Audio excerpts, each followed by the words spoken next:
Holland, 74, is proud to call himself a political independent, and he has always made a point of voting for the candidate he prefers, not a party to which he had sworn allegiance. In mid-October he told the New York Times Siena College poll he was unconvinced by either President Donald Trump or Joe Biden.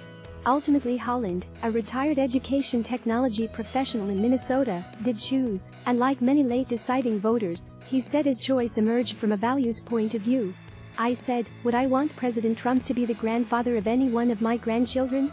And the answer was no," he said this week, explaining that he had donned a mask and walked to an early polling site to cast a ballot for Biden.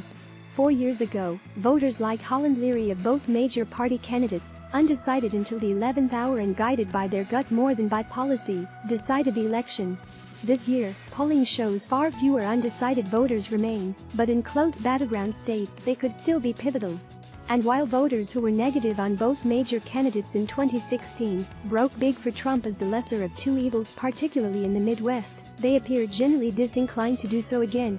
Among the most likely people to remain unconvinced of either major candidate are Latinos, Asian Americans, young people and those with a history of voting for a third-party candidate.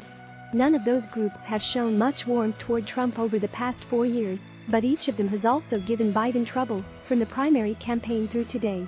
Combining data from Time Siena polls of battlegrounds and the nation going back months, undecideds leaning toward Biden outweigh those leaning toward Trump, though not by an overwhelming margin.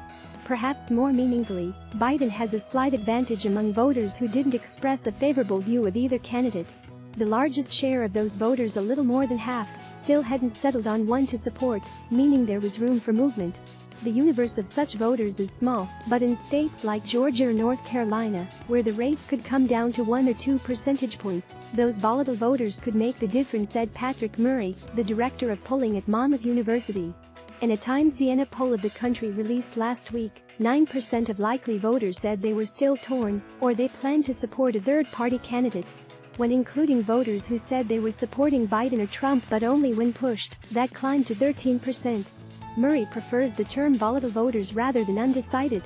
In this group he includes those expressing no vote preference, those choosing a third-party candidate, and those who lean toward Trump or Biden, but could still change their minds.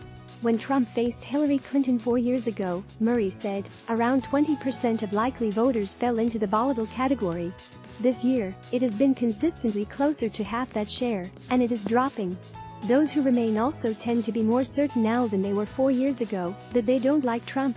54% of volatile voters in the most recent National Time Siena poll expressed an unfavorable opinion of him, compared with just 28% favorable.